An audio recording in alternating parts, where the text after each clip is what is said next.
میلاد نام ہے حضور علیہ الصلوۃ والسلام کی ولادت کا ذکر کرنے کا۔ علماء نے لکھا کہ صحیح روایات کے ساتھ حضور علیہ الصلوۃ والسلام کی ولادت باسعادت کا ذکر کرنا، جو جو واقعات اس میں پیش آئے ان کو بیان کرنا، سرکار کی ثناخوانی کرنا، ذکر مبارک کرنا، یہی میلاد۔ ٹھیک۔ اچھا، اب یہ کہاں سے شروع ہوا؟ بہت سے لوگ کہتے ہیں کہ جی ایک بادشاہ تھا، اس نے شروع کیا، اس کے بعد سے یہ سلسلہ چل پڑا، اور یہ تو بدعت ہے، یہ تو شرک ہے، یہ تو پہلے نہیں ہوتا تھا۔ کوئی کہتا ہے کہ 1400 سال پہلے، کوئی کہتا ہے اس کے بعد، کوئی کہتا ہے 1300 سال کے بعد، مختلف روایت۔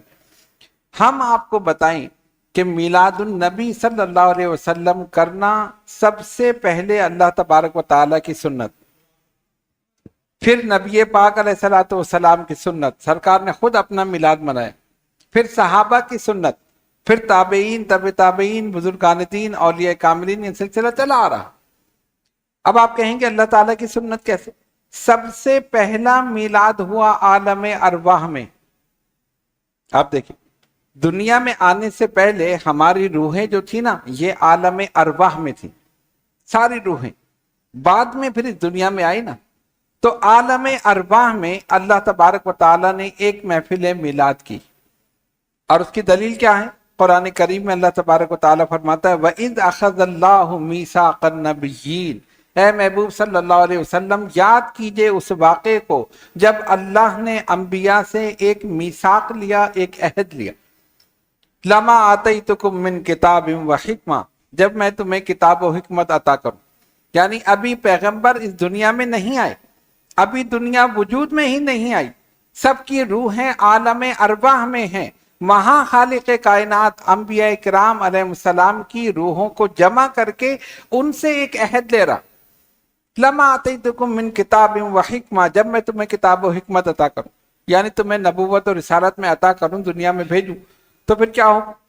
ثم جاءکم رسول، اگر تمہارے پاس ایک رسول آئے، اور وہ کون ہے؟ نبی پاک علیہ الصلوۃ والسلام۔ لَتُؤْمِنُنَّ بِهِ وَلَتَنْصُرُنَّ، تم ان پر ایمان لانا اور ان کی ضرور ضرور مدد کرنا۔ ابھی دنیا میں نہیں آئے، عالم ارواح میں ہیں، ان سے عہد لیا جا رہا ہے، ان کی روحوں سے، کہ جب میں تمہیں کتاب و حکمت عطا کروں، جب میں تمہیں نبوت و رسالت عطا کروں، دنیا میں بھیجوں، تو اگر میرا محبوب تمہارے زمانے میں آ جائے، یا تم ان کے زمانے میں ان کا زمانہ پاؤ، لَتُؤْمِنُنَّ بِهِ وَلَتَنْصُرُنَّ، تو ان پر ایمان لانا اور ان کے دین کی مدد کرنا۔ اچھا، پھر کیا؟ اب تم ایک دوسرے پر گواہ ہو جاؤ کہ تم نے میرے سامنے یہ عہد کیا ہے کہ اگر وہ رسول معظم و محترم صلی اللہ علیہ وسلم تمہارے زمانے میں آئے، یا تم نے ان کا زمانہ پایا، تو تم ان پر ایمان لاؤ گے، ان کے دین کی مدد کرو۔ اچھا، ایک دوسرے کو گواہ کر دیا، یہی کافی نہیں، وَأَنَا مَعَكُم مِّنَ الشَّاهِدِينَ، میں بھی ایک گواہ ہوں کہ میرے سامنے تم نے ہے۔ اب آپ دیکھیں، پہلی محفل میلاد تو عالم ارواح میں ہو چکی،